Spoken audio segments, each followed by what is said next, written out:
Hello, today we are solving one more example to find initial conditions in transient analysis.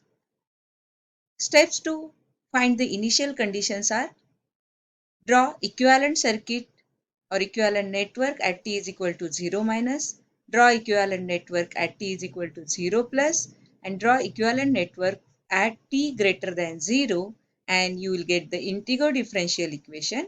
Within that equation, put t is equal to 0 plus to get the different initial conditions. Now, example is, in the following network, switch is changed from position A to B at t is equal to 0. That means switching action from position A to B happens at t is equal to 0. Solve I di by dt d square I by dt square at t is equal to 0 plus. So these are initial conditions. Why we are calling it as a initial condition? Because these value I di by dt d square I by dt we are finding at t is equal to 0 plus, just immediately after switching action happens. And what is this I? This I is nothing but this loop current. We have to find I di by dt d square I by dt square at t is equal to 0 plus. So here switching action at t is equal to 0 will take from position A to B.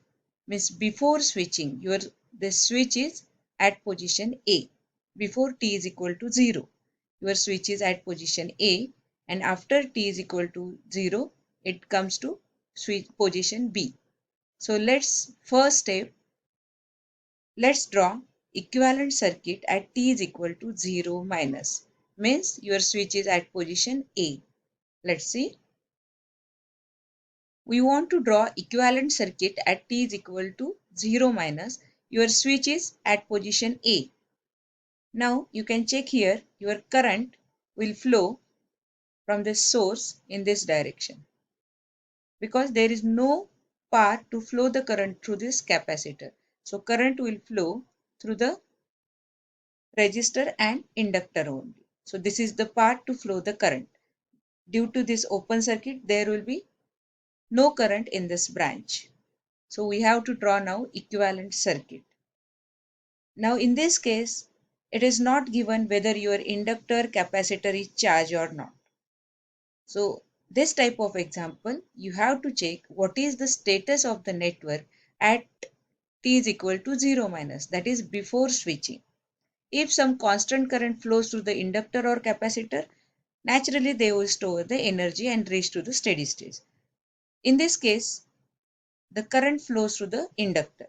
Means inductor has reached to the steady state at t is equal to 0 minus. That means some constant current flows through the inductor. Some constant current flows through the inductor means we have to represent inductor as a short circuit, because we want to find that constant current. Now about the capacitor, there is no chance to flow the current through the capacitor because of this open circuit. That means voltage developed across capacitor is 0. How you will show the voltage 0? By short circuit.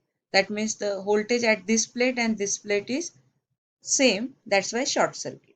And why inductor is short circuit? Because we want to find this current flows through the inductor. Constant current flows through the inductor. So at t is equal to 0 minus, network attains the steady state condition. Some constant current flows through the inductor IL 0 minus. So the inductor acts as a short circuit. And at t is equal to 0 minus, no current flows through the capacitor, means Vc 0 minus is equal to 0. That is, capacitor acts as a short circuit. Understand why inductor as a short circuit and capacitor as a short circuit. So inductor is represented as a short circuit in equivalent circuit, and capacitor also by short circuit. And we want to find this loop current I of 0 minus. I of 0 minus is equal to 100 upon 1000 is equal to 0.1 ampere. Now this I of 0 minus is 0.1 ampere flows in this path. That means through the inductor at t is equal to 0 minus, constant current value is 0.1 ampere. So this is nothing but IL0 minus also. And what is IC0 minus? Current through the capacitor is 0 because there is no path. So at t is equal to 0 minus, voltage across capacitor is 0. That's why you are representing it as a short circuit. And why voltage is 0? Because no current flows through the capacitor. So IC0 minus is also 0. Now about the inductor is connected to the supply, means some constant current flows through the inductor, that is IL or I of 0 minus this loop current, that is nothing but 0.1 ampere. So this is the first step. Now second step, draw the equivalent circuit at t is equal to 0 plus. That means after switching. At t is equal to 0, switching action happens. It switch comes from position A to B. So what is the circuit?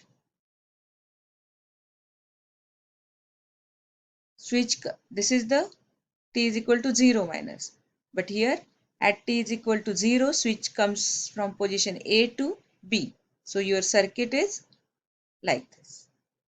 So at t is equal to 0, please, how you will represent or equivalent circuit for capacitor and inductor. Always remember, whatever the status of capacitor and inductor just before switching, that means at t is equal to 0 minus, will remain same for both the inductor and capacitor. So whatever the current flows through the inductor at t is equal to 0 minus will remain same at t is equal to 0 plus. That means constant current 0.1 ampere flows through the inductor. And how will represent that constant current value? By a current source. And capacitor voltage at t is equal to 0 minus is 0. So it will remain same at t is equal to 0 plus, that is 0 volt. And 0 voltage how will represent? By short circuit. So capacitor as a short circuit and inductor as a current source whose value is IL0 plus is equal to 0.1 ampere. So this is the circuit for t is equal to 0 plus. Here you can check, now supply get disconnected from our this remaining network. We got this loop. Find IL0 plus, IC0 plus, loop current, I of 0 plus, which we want to find. So this is the only current source is there. That means this loop current is nothing but 0.1 ampere. So this is our first value which we want to find, initial value. Now last step, draw the equivalent circuit for t greater than 0. This is our original network. Then this one is at t is equal to 0 plus. Capacitor replaced by short circuit. Why? Because voltage across capacitor is 0 and inductor represented as a current source at t is equal to 0 plus. Why? Because before switching this IL current 0.1 ampere flows through the inductor. That's why at t is equal to 0 plus we represented it as a current source.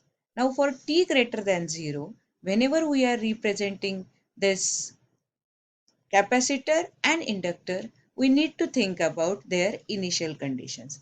Because for t greater than 0, our switch is at position B and initial voltage across capacitor is 0 here. That's why capacitor is represented only 0.1 microfarad. Then in case of inductor, there is some initial current is there. That's why this inductor is represented as a inductor in parallel with this initial current. So capacitor, because initial conditions are 0, only capacitor. No initial conditions or voltage, initial voltage was 0 for capacitor. Now in case of inductor you have to consider initial conditions. That's why we are connecting current source in parallel with this inductor. Its value is this 0.1 ampere. This is nothing but initial condition. In case capacitor, there is no initial condition. That's why only capacitor we are keeping as it is 1 microfarad.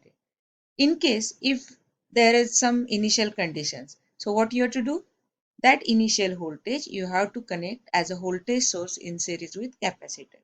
But now initial voltage across capacitor is 0. That's why only capacitor. Now you have to solve this network for t greater than 0 by applying KVL, and you will get integer differential equations to find the next initial values. Let's take this network, apply KVL, minus 1 upon C I of t dt, voltage across capacitor. If you remember the equation for voltage across capacitor, it is actually 1 upon C integration 0 to t I of t dt plus V of 0 minus. But here V of 0 minus is 0, so we have not taken that term. Minus 1000 I of t, then voltage across inductor, minus L di by dt is equal to 0. This current source will not come in a picture because we are applying KVL here. Now we want to find initial conditions. In this integer differential equation, di by dt term is there, which we want to find at t is equal to 0 plus. So put t is equal to 0 plus here. Then this term is 0. Why? Because I of 0 plus is 0. We calculated in the first step. Then minus 1000 I of 0 plus minus 1 L is 1 di by dt I of 0 plus. Calculate di by dt. It is, adjust the terms and you will get it, minus 100 ampere per second. Now to get d square I by dt square, differentiate this equation with respect to t. So you will get differentiation of this term. Differentiation and integration, opposite operation cancel each other. Then differentiation of this one is di by dt, constant as it is, minus L d square I by dt square. Put the values. C, L is 1. Now in this equation we have d square I by dt square term. Put t is equal to 0 plus, and this I of 0 plus we calculated, di by dt we calculated. Put the values and adjust the terms and get the d square I by dt square value. It is minus 9 into 10 raised to 5. Unit is ampere per second square. Here unit is ampere per second. So this is the way we can calculate our initial values. This value you will get into the second step at t is equal to 0 plus equivalent circuit. Then remaining two values you will get in the third step for equivalent circuit at t greater than 0. Whenever you are apply KVL or KCL, you will get integer differential equation, and within that integer differential equation, if you have a term di by dt or dv by dt, put t is equal to 0 plus in that equation. If that term is not there, differentiate this with respect to t and get that term, and then put t is equal to 0 plus in the integer differential equation to get the value. For d square I by dt square, you have to differentiate the equation again and put again t is equal to 0 plus to get the initial value d square I of 0 plus by dt square. So I hope you understood this example. Understand the concept and solve it so that you can solve different type of examples. Thank you.